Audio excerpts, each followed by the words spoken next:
baik di mana kita mampu memaksimalkan semua potensi kita, memaksimalkan yang Allah anugerahkan kepada kita. Khususnya pada kali ini saya akan menjelaskan kepada Anda deskripsi bakat.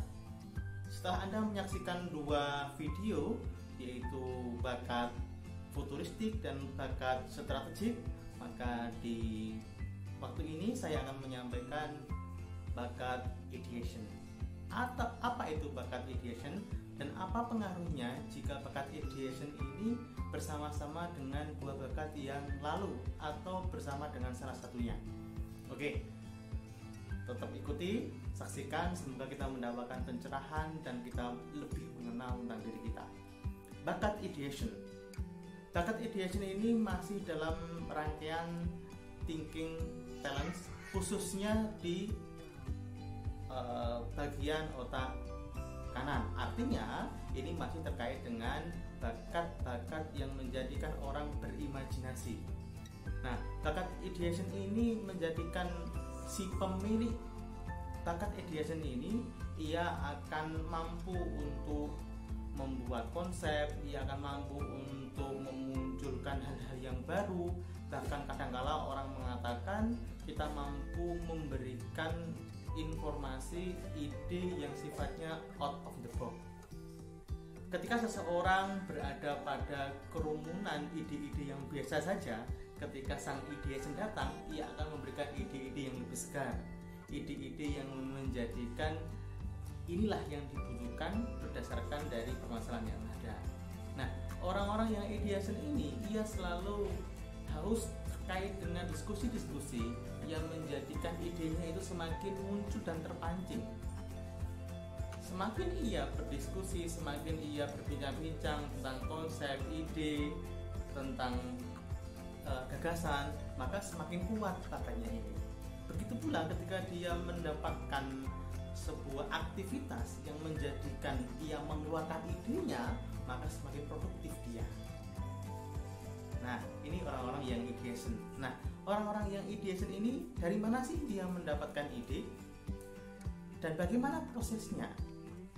Karena ini adalah bakat yang merupakan bawaan dan anugerah dari Allah Subhanahu wa taala, maka ia mendapatkan ide atau memiliki ide dari dalam dirinya, tetapi ia dibantu dengan stimulus dari luar yang menjadikan ia mengeluarkan idenya itu. Semakin banyak pengalaman, semakin banyak aktivitas yang kaitannya dengan pengelolaan ide, maka semakin banyak dan bervariasi idenya itu. Kebermanfaatan idenya manakala disesuaikan dengan konteks yang ada. Misalnya orang yang berada pada dunia pendidikan, maka ide-ide terkait dengan pengembangan kurikulum, bagaimana mengelola murid dan yang lainnya. Orang-orang yang berada pada dunia kreatif, maka biasanya ia menuangkan ide-idenya dalam hal menjadi konten kreator dan sebagainya. Nah, itu orang-orang yang ideation.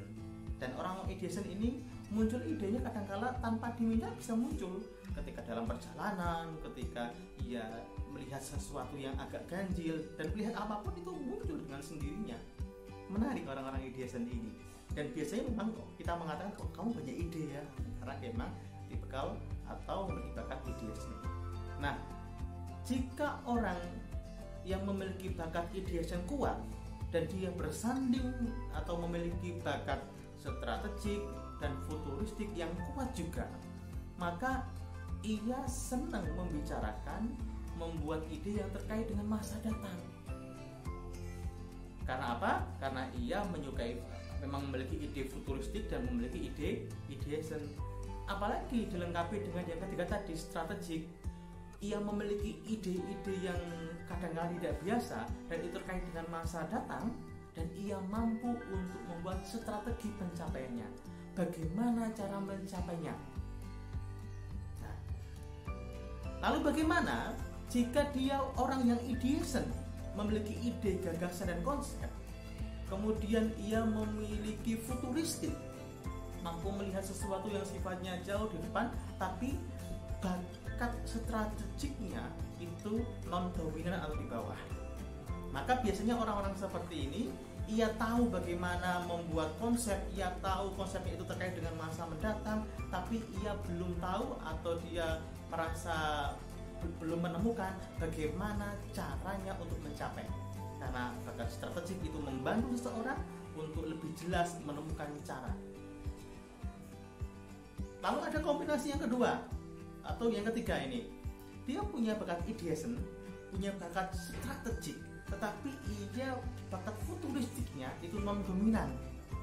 Maka orang seperti ini, ide-ide yang ia buat, ide-ide yang muncul itu terkait dengan sesuatu yang sifatnya masa sekarang, sesuatu yang sifatnya untuk saat ini, dan ia mampu menyelesaikan permasalahan yang masa sekarang. Karena apa? Dia punya strategik, ia memiliki ideation, tetapi futuristiknya gelap atau futuristiknya itu non-dominan. Nah, orang-orang seperti ini memang dia menyelesaikan permasalahan-permasalahan yang sekarang ada. Ide-ide, gagasan, serta cara yang ia lakukan itu untuk menyelesaikan permasalahan yang saat ini ada, bukan untuk menyelesaikan permasalahan yang akan datang.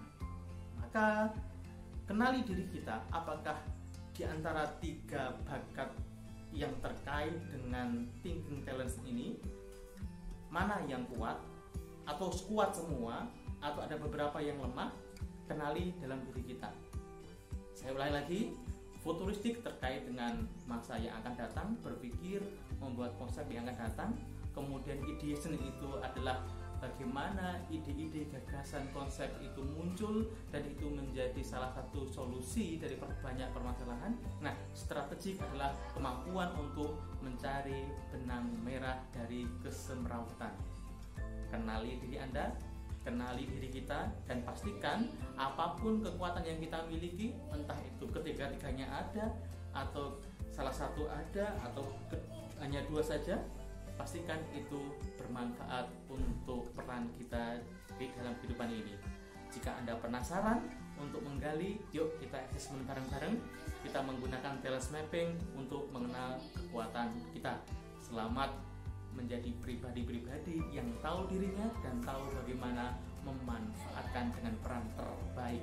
Assalamualaikum warahmatullahi wabarakatuh.